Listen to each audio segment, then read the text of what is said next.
এজন সফল ব্যক্তিৰ আঁৰত এগৰাকী নাৰীৰ হাত থাকে সে আপোনাৰ মাও হ'ব পাৰে নাইবা পত্নী আমি সকলোৱে সৰুৰ পৰা শুনি আহিছোঁ যে প্ৰত্যেকজন সফল ব্যক্তিৰ আঁৰত এগৰাকী নাৰী বা মহিলাৰ হাত থাকে সেই নাৰী আপোনাৰ মাতৃও হ'ব পাৰে নহ'লে বা আপোনাৰ পত্নীও হ'ব পাৰে মই পঢ়া কলেজখনৰ হৈ কিবা এটা কৰাৰ মোৰ বহুত আশা আছিল কিন্তু নোৱাৰিলোঁ কাৰণ মই প্ৰথম কথা এইখন মহাবিদ্যালয়তে মই পঢ়ি যোৱা ছাত্ৰ হয় আৰু মহাবিদ্যালয়খনত পঢ়ি থকাৰ সময়ত মই এই মহাবিদ্যালয়খনৰ বাবে একো কৰিব নোৱাৰিলোঁ সঁচা কথাটো ক'বলৈ গ'লে মই একো কৰিব নোৱাৰিলোঁ কিন্তু ইচ্ছা আছিল যে এজন ভাল ছাত্ৰ হ'ম নিজে পঢ়া মহাবিদ্যালয়খনৰ বাবে এটা উপহাৰ দিয়াৰ বহু হেঁপাহ আছিল যুৱকজন যিহেতু মোৰ বোধেৰে মই এজন ভাল ছাত্ৰ এইখন মহাবিদ্যালয় হ'ব নোৱাৰিলোঁ কিন্তু মহাবিদ্যালয়খনৰ পৰা যেতিয়া মই ওলাই গ'লোঁ এই বিদ্যালয়খনৰ পৰা যেতিয়া মোৰ অংশখিনি যেতিয়া শেষ হ'ল তাৰপিছত মই খুব দুখিত যে মহাবিদ্যালয়খনক মই একো দিব নোৱাৰিলোঁ আৰু সেই ভৰসাতে সেই আশাতেই মই মহাবিদ্যালয়খনক উপহাৰ দিব বিচাৰিছোঁ তেতিয়া তেওঁ আৰম্ভ কৰিছিল মোৰ শেষ পৃষ্ঠা নামেৰে এখন উপন্যাস লিখা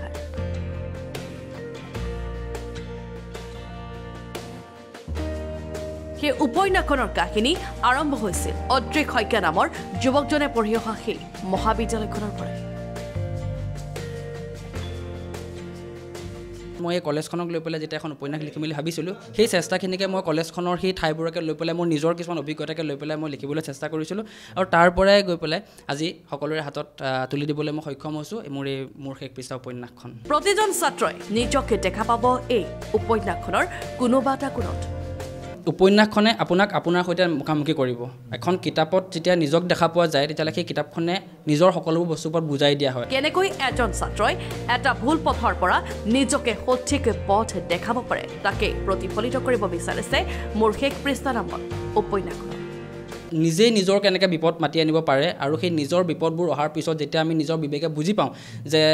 ইয়াৰ কি হ'ব পাৰে বা আমি কেনেকৈ আমি নিজক আকৌ ঠিক কৰিব পাৰোঁ বা কেনেকৈ আমি আকৌ নিজৰ পথলৈ উভতি যাব পাৰোঁ সেই বস্তুটোৰ ওপৰতে গোটেই কিতাপখন আছে তেওঁ পঢ়ি অহা লখিমপুৰ তেলাকী কমলা বৰীয়া মহাবিদ্যালয়তে আনুষ্ঠানিকভাৱে উন্মোচন কৰিলে মোৰ শেষ পৃষ্ঠা নামৰ এই উপন্যাসখন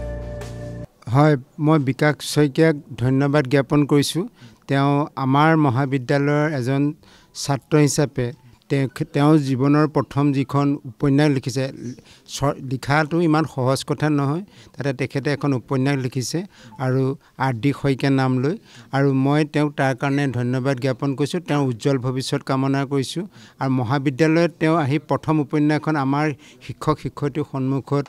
তেওঁ উন্মোচন কৰিবলৈ দিয়াৰ বাবে তেওঁক ধন্যবাদ জনাইছোঁ আৰু ভগৱানৰ ওচৰত প্ৰাৰ্থনা জনাইছোঁ তেওঁ যাতে এই দিশত এজন ভাল অসমৰ সাহিত্যিক হিচাপে জিলিকি উঠক তাৰ বাবে ভগৱানৰ ওচৰত প্ৰাৰ্থনা জনাইছোঁ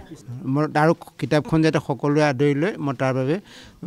সকলোকে আহ্বান জনাইছোঁ অংকুৰণ প্ৰকাশনত প্ৰকাশ পোৱা এই মোৰ শেষ পৃষ্ঠা উপন্যাসখন পঢ়িবলৈ সকলোকে আহ্বান জনাইছে যুৱকজনে মোৰ প্ৰথম কথাটো হ'ল যে এবাৰ কিতাপখন লৈ চাওক উপন্যাসখন কিনক পঢ়ক তেতিয়া আপোনালোকে নিজে বুজি পাব ব্যুৰ ৰিপৰ্ট লখিমপুৰ